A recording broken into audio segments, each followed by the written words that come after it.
Right, let's get started. Let's welcome again to my panel, co-founder of Conservatives Against Racism, Albie Amankona, and Conservative commentator, Calvin Robinson.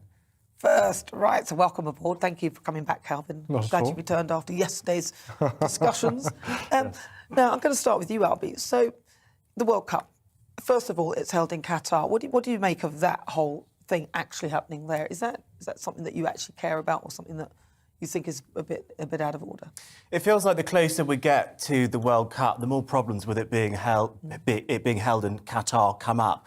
We've got the costs that you highlighted earlier: £9,000 a night for a hotel, £11 for a beer or a wine, hundreds of pounds for flight tickets and matches. I'm not really sure who could even afford to go to Qatar, given that it is, a famous English sport. How many English men and women, or indeed British men and women, will want to go there? Then, of course, you've got all of the issues with alcohol only being allowed to be consumed in certain places.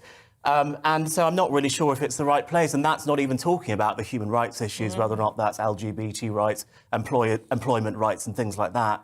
Just seems like the wrong place, and I feel like it's all been done for the money rather than for the fans. Of course, I wonder who's going to be killed. I mean, if you're watching now, can you afford to go to Qatar? We'd love to hear it. If you're going, send us a text, send us a message. Right, what do you think, Calvin? I don't know how people can support a World Cup in Qatar, a nation that used, as you pretty much said, slave labour to build the infrastructure for the World Cup. The migrant workers had no rights, they had wage theft, they had unexplained deaths, their passports were confiscated, and that's just the migrants building the towers. Of course, in the country, there are already backward laws. Women under 25 have to ask permission from their father or their husband just to leave the country. Even after 25, they can still be forbidden from leaving their country. There's certain jobs that women can't have, certain things women can't do, and then there's the whole LGBT rights issue over there as well. So it's a country that I think needs a lot of work on their human rights issues before anyone in the West should be supporting them in any way. And obviously, lots of the broadcasters are going there. Our very own BBC will be reporting there. I know Gary Lineker said that he's going to be going as well.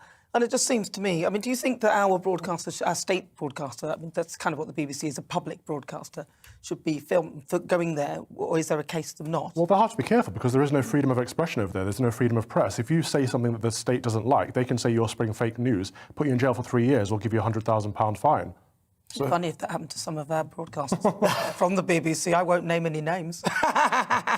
You know who you are. The BBC will definitely have to be careful, and indeed any broadcasters who go there will have to be careful. But the World Cup, it's a global world event. The BBC and our national broadcasters, including GB News, cover world events in good places and in bad places. We've had broadcasters in Ukraine at the moment doing some amazing reporting from there. So I think it's important that our broadcasters, national or private, go there and report what's happening on the ground, especially if might be hearing reports of our very own people going there, getting locked up for being gay or because they're drunk on the streets. We need people there that are going to report that honestly, don't we? Well, we need to see what happens to those, especially if they've been drunk on the streets. Perhaps our police force could learn a few things from that lot, because I watched the programme, and this was in Dubai, and their police force have they have the most fastest cars, the most beautiful cars, Bugatti Veyrons. That's what they're driving. Sounds expensive. Yeah, but they look fantastic, and there's cameras absolutely everywhere, and that is the same sort of thing in Qatar. And people won't be able to get away with stuff. So I'd be very, very interested to hear from anybody who is actually going to Qatar, or Qatar even, because it sounds like something that's trapped in your throat. Which I have some of that right now as it goes. Excuse me. But yeah, I mean, people will get arrested and given 6 months in prison if they're drunk on the streets. It is very, very rigid and regimented. If you're criticising the emir, you can get locked up. If you're criticising the state, you can get locked up. So people are going to have to be very careful when they're out there, and if they've had a drink or two, what they say and who they say it to. Well, they've got zero tolerance as well in the stadium itself. So they have zero alcohol beers that you can take in there. But they have cameras everywhere. Anybody breaking the rules will be arrested. They're not messing about here.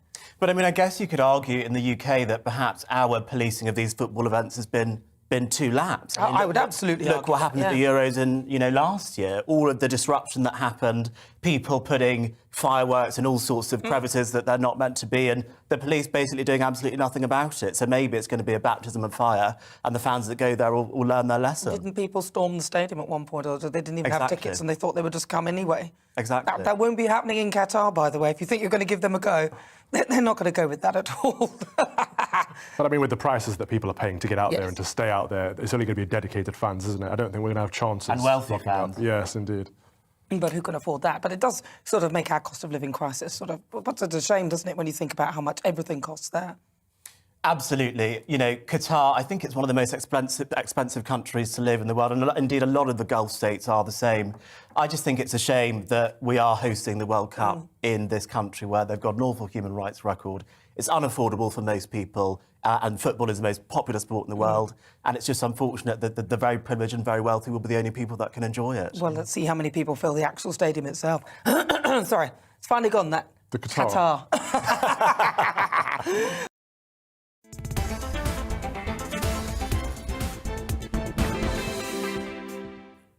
So if you've just joined me, where have you been? This is GB News on TV, online and on digital radio. It's just coming up to 38 minutes after 4 o'clock. I'm Nana Akua. Right, so back to our great British debate this hour. And I'm asking, has Rishi Sunak's spring statement affected your vote? Now, despite the Chancellor announcing some measures to try and help families across the UK, and I did help with some speech marks there, with the cost of living crisis, like cutting fuel duty by 5p, it doesn't seem to have convinced Conservative MPs. Some senior Tories are increasingly frustrated with the Chancellor's high tax policies, warning that it could fatally undermine their party's appeal to voters at the next general election. And it's not just Tories in Westminster who are also worried. Those councillors running in the next month's local elections are frustrated over how the government's actions will affect them as well. So I'm asking, has Rishi Sunak's spring statement affected your vote? Let's see what my panel make of that. I'm joined by Conservative commentator Calvin Robinson and co-founder of Conservatives Against Racism, Albie Amankona. Right, so Albie, I'm going to start with you. Your thoughts then. First of all, I asked Calvin a bit about the good things in his statement. Can you pick out any at all? I think the main good thing I would pick out was, of course, this promise of an income tax cut at some point. Otherwise, I think a lot of people were probably feeling quite deflated by this statement to tackle high inflation. And I think the party has got a lot of work to do with Conservative voters and people who voted for us in 2019, people who might not vote for us now because of our policies on other things. And the May elections are going to be a real test. And if we think back to 2019, the two main reasons why people voted Conservative was because they wanted to get Brexit done and because they didn't want Jeremy Corbyn to be the Prime Minister. Both of those things are gone. And if I think back over the last 2-year period from 2019 until now, what is it that Conservatives can actually talk about being successful? Honestly, if I dig deep, I think the main thing is the vaccine rollout. But other than that, things aren't looking very good at the moment, and I think that should really concern people at CCHQ with what is our offer going to be at the next general. Because it can't be the vaccine rollout. And I'm not really sure what else it could be. I think the trade deals are a benefit. Liz Truss has done fantastic. Other than that, I'm with you. The positives of Brexit will probably be the main argument. But look, it comes down to what does the Conservative Party represent? It should be, socially, it should be in favour of family. On social issues such as gender, race and sexuality, it should be more conservative. Economically, it should be about living within your means. It should be about low taxation. It should be about buying British and putting British interests first. And it's not ticking any of those boxes right now. Socially, we're looking at intersectionality and victimhood, left, right and centre. Economically, we're looking at globalists, and we seem to think that the free market is the answer to everything, whereas the free market is a means to an end. It's not an ideology in itself. And then we have socialism in the fact of borrowing loads of money and spending loads of money and then increasing taxation to pay for it.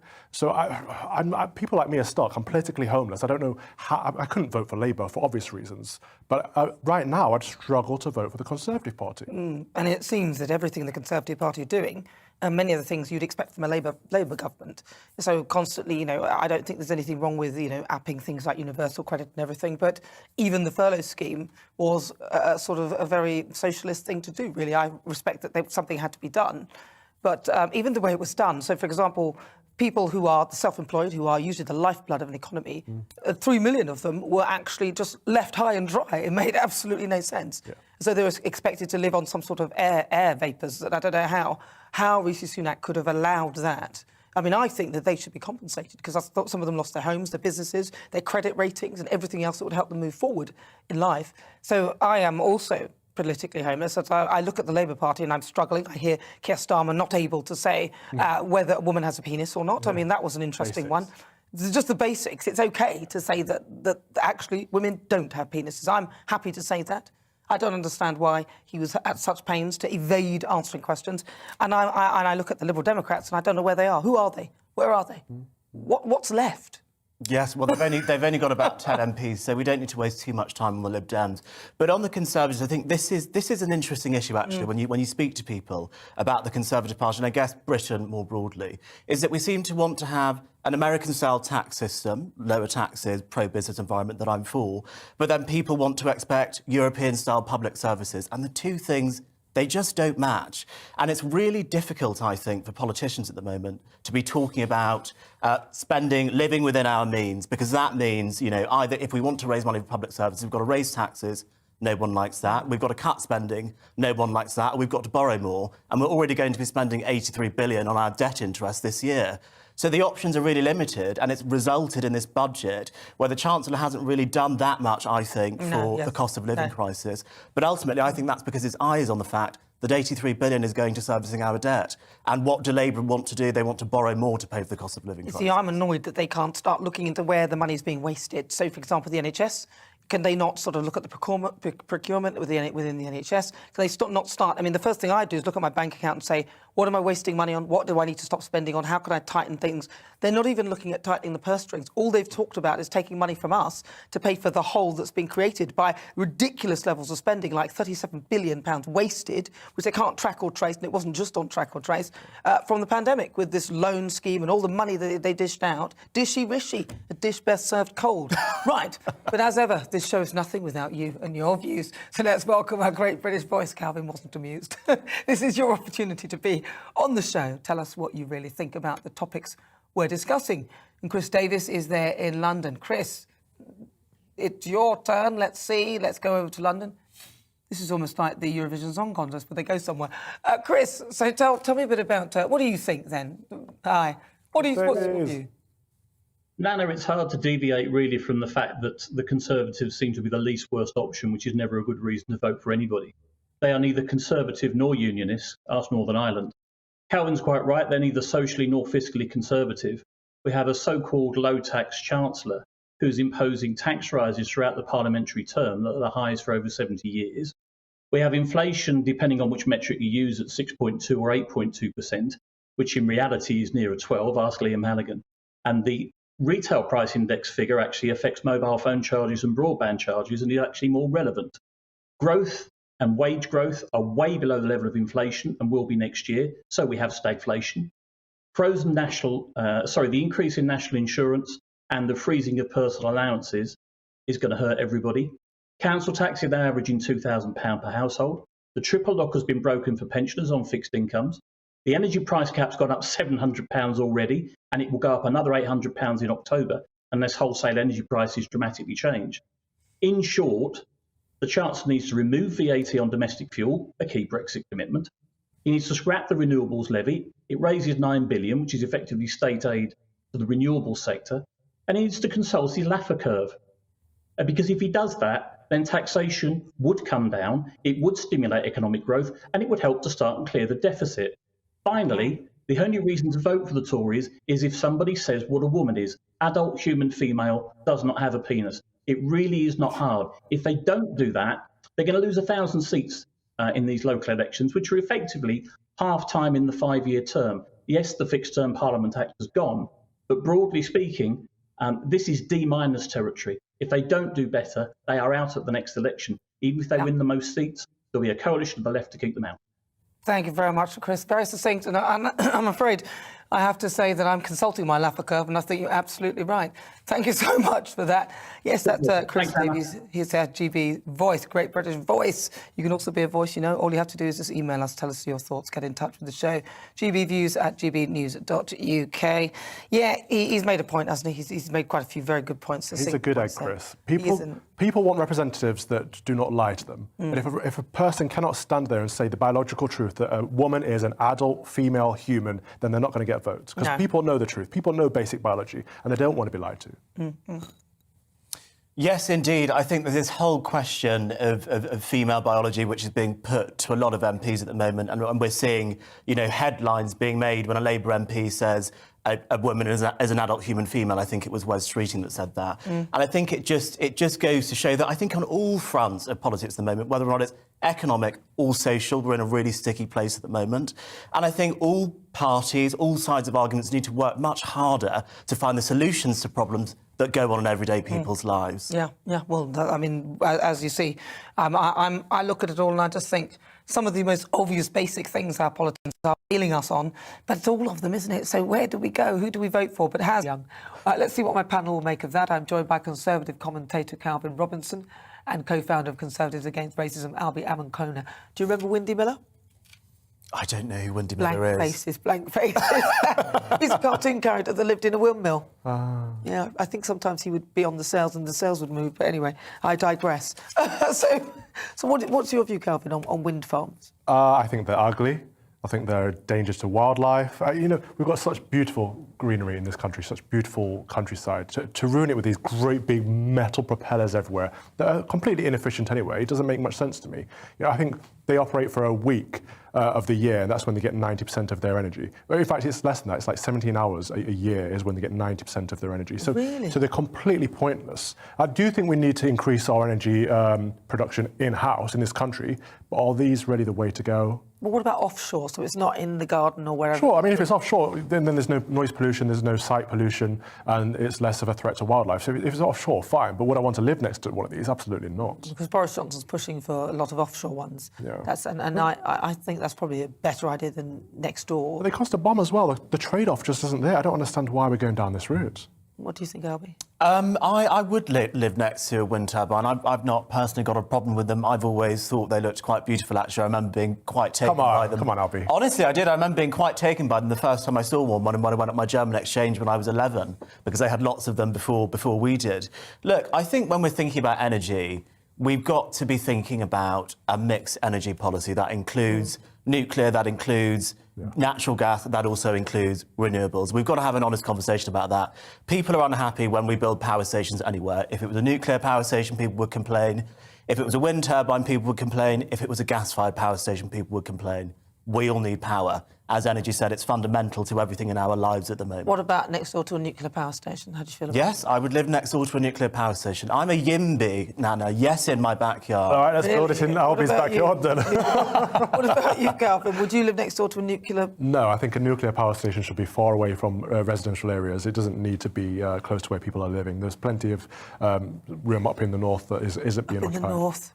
Yeah, of the landmass, so way up north of Scotland where people aren't living. Yeah. I think looking at it, I don't really mind a wind farm. I think they look quite good. I think they look quite beautiful. But I actually agree. You two both think these are beautiful. Yes, but I do. But I don't want them on land. Right. If they're going to be anywhere, I agree with Boris Johnson that they should be offshore, because I think that's a better idea.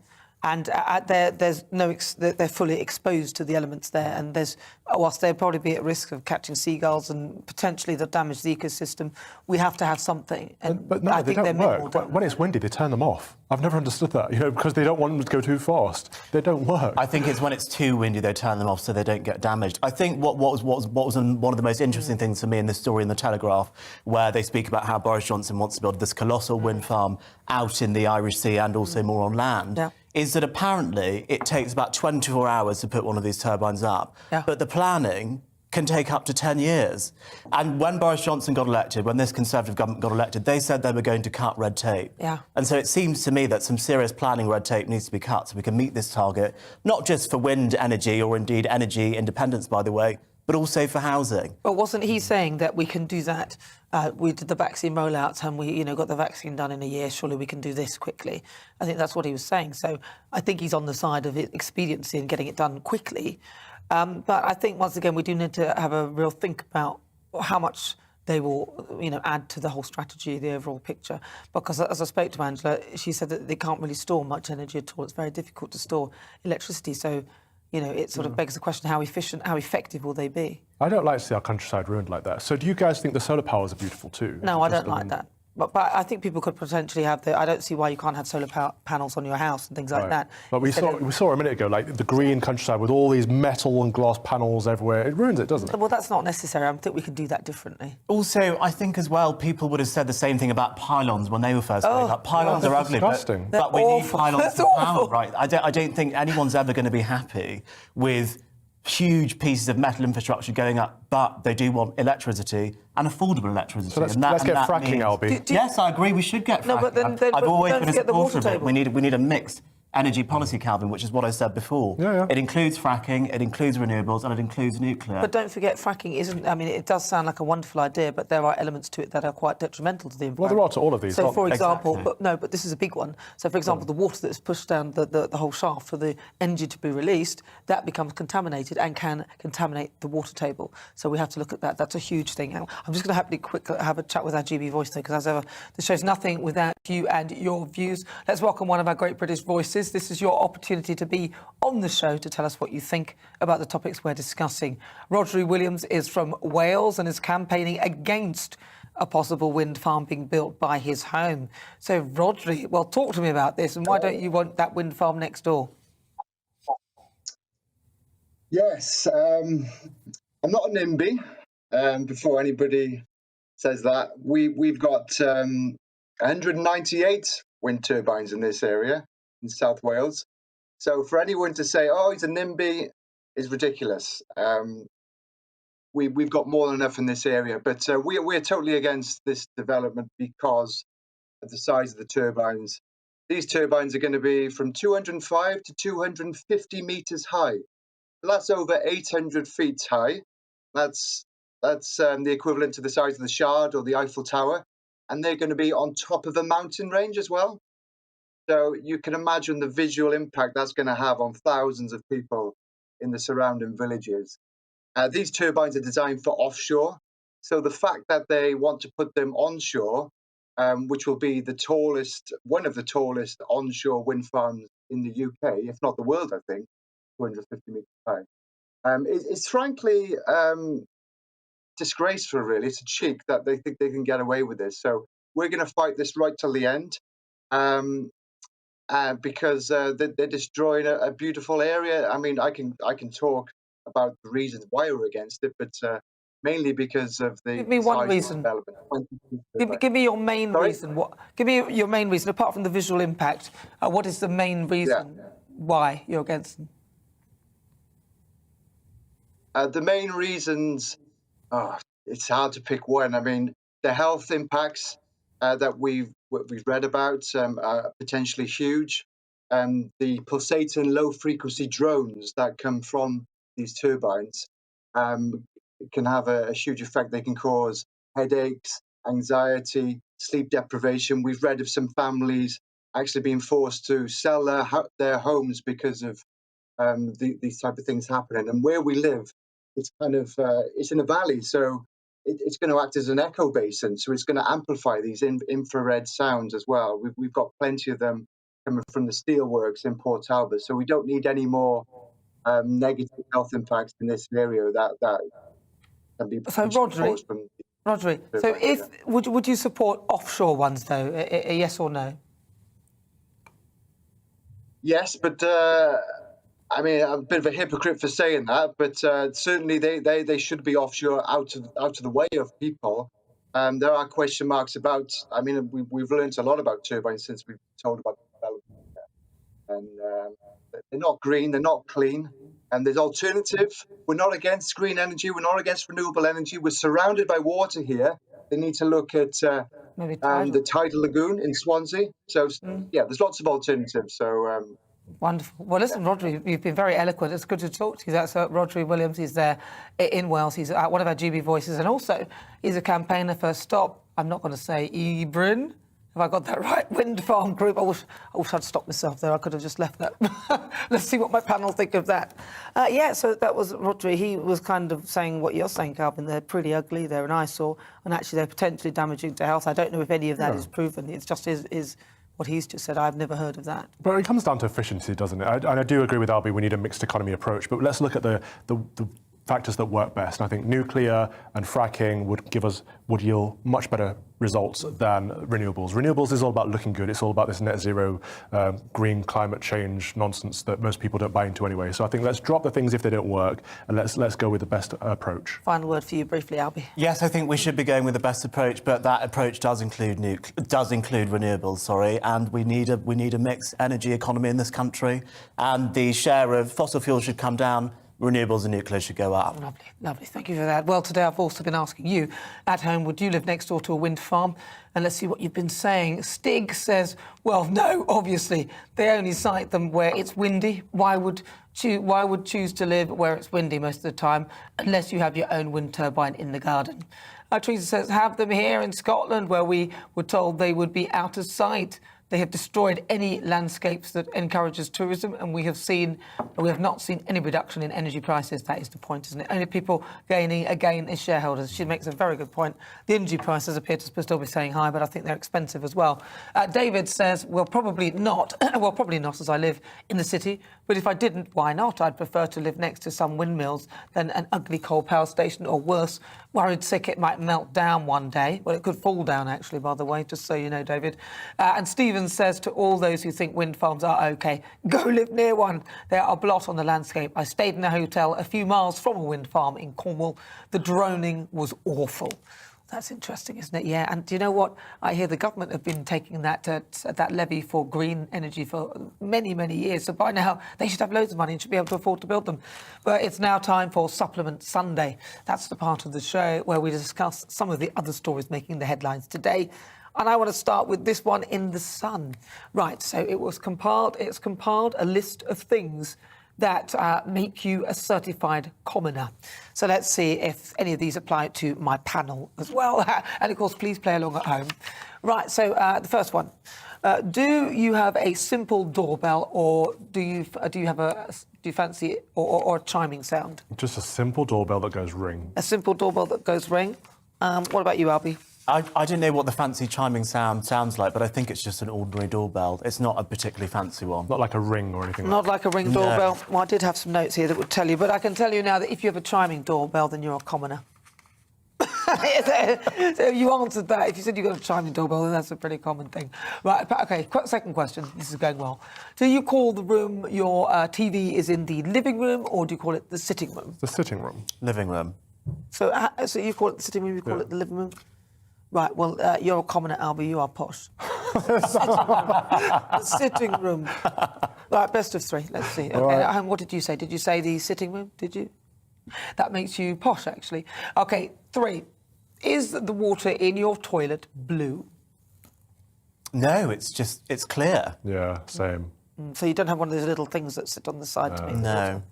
No. Well, it turns out, no, don't be silly, I'd be common then. There's nothing wrong with being common. No, there But isn't. apparently, if you did, then you're apparently... This is just a thing. We're in the all sun. commoners here. We are, really. I can remember one time I was at school, and it's so funny, there was this very, very posh girl, and her name was Sarah, and she was going on, oh, my name's so posh, and she was going on and on and on and on and on. And then she goes, so many people got my name. And I remember another girl who never says anything ever, it's always very polite. She went, not posh, Sarah, more common. I laughed. Oh, how we laughed. But there's nothing wrong with the name Sarah. And I can tell you now that Nana is one of the most common names in Ghana. Is it? And not only women are called it, but men It's are one of too. my middle names, actually. His middle name. No is way. So there we go. And if somebody says Nana, literally everybody turns around. Like standing in the middle of Pakistan and just shouting Mohammed. I'd love to do that one day. Well, what did you score? Are you posh or common, according to The Sun? Well, next, it's Albie with the story on prenups. Albie, Yeah, this is an interesting story. It's about Brooklyn Beckham, of course, David and Victoria's son, who is engaged to a woman called Nicola Peltz, who's an actress. And one of them, I think Nicola is 27, and Brooklyn is 23, and they're getting married, and they want to sign a prenup. And I guess this whole story is about wondering, is it right to sign a prenup? And I think I'm a little bit of a hopeless romantic when it comes to prenups. I sort of think that if you sign a prenup, then it's kind of an admission of failure that your marriage might break down. Yeah. Now, a sensible person might say, with 42% of British marriages ending in divorce, maybe it's prudent to do a prenup. But I like to think I've got more confidence in my love choices than that. Do you think? I think do the prenup. What do you think? I'm with Albie on this one. I think that if you're getting married, it should be for life. I don't think you should put in an emergency clause just in case it breaks down. You should be hoping and planning for it to work forever. Yeah, but I don't believe in divorce. That's all very well, but I'm absolutely having a prenup. Depends if they've got more than me, to be honest. If they've got more than me, then I'm quite happy to just let it go. Well, you're combining into one. You're not keeping your own and looking after your own interests. You're becoming one entity. Whatever you say, Calvin. I don't think so. I think This is why marriages are going down in this country, because we don't believe in them anymore. You also notice that I'm not married. I've never been married. Nobody wants me. But I don't believe that at all. Tweet at GB News if you want Nana Akua. Right, so on today's show, there'll be nothing coming through. We've been asking, has Rishi Sunak's spring statement affected your vote? And according to our Twitter poll, 44% of you say yes, 56% of you say no, it wouldn't change your vote at all. Has it changed your vote, yes or no? Say yes or no, Calvin. I don't know. Yours? No. Well, there you go. Well, thank you so much to my panel, co-founder of Conservatives Against Racism, Albie Amankona, and also Conservative commentator Calvin Robinson for joining me.